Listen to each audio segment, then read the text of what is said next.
মালদা থেকে 3 বছরের শিশু চুরি, ভিক্ষুক সেজে শিশু চুরি। দাদুর বাড়ি ঘুরতে এসে নিখোঁজ 3 বছরের শিশু। ভিক্ষুক সেজে 3 বছরের বাচ্চা চুরি করে নিয়ে গেল কালিয়াচকের শেরশাহী থেকে। বাচ্চার নাম আফান শেখ, বয়স 3 বছর। পিতা আবু হায়াত। ঈদের খুশিতে শেরশাহীতে বাবার বাড়ি বেড়াতে এসেছিলেন মা ও ছেলে। গতকাল 4 জন মহিলা এলাকায় আসে ভিক্ষা করতে। সিসিটিভি ফুটেজ অনুযায়ী জানা যায়, সেই অজানা ভিক্ষুক মহিলারাই বাচ্চা চুরি করে নিয়ে যায়। তাদের দলে ছিল 4 জন প্রাপ্তবয়স্ক মহিলা এবং 2টি শিশু। সেই মহিলারা কোথা থেকে এসেছিল এখনো জানা যায়নি। রাস্তায় খেলতে থাকা 3 বছরের আফানকে সঙ্গে করে নিয়ে যায় তারা। আজ 5 দিন হয়ে গেলেও কোনো খোঁজ মেলেনি শিশুটির।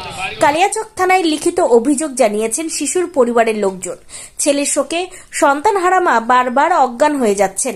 আতঙ্ক ও শোকের ছায়া নেমে এসেছে এলাকা জুড়ে।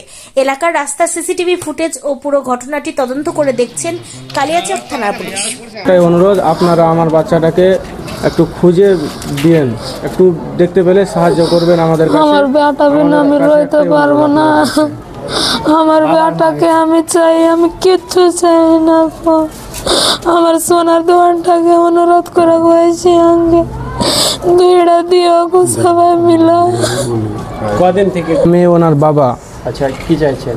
আমি চাইছি আমার ছেলেকে যেন মানুষ সবাই মানে করে দেয়, খুঁজে দেয়, সাহায্য করে আমার প্রশাসন।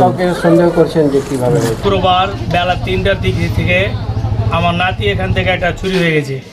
ভিক্ষুক এসে বাইরে থেকে অপরিচিত ব্যক্তি বাচ্চাটা ওখানে কাঁদতে দেখা হাত ধরে নিয়ে চুরি করে পালিয়ে গেছে।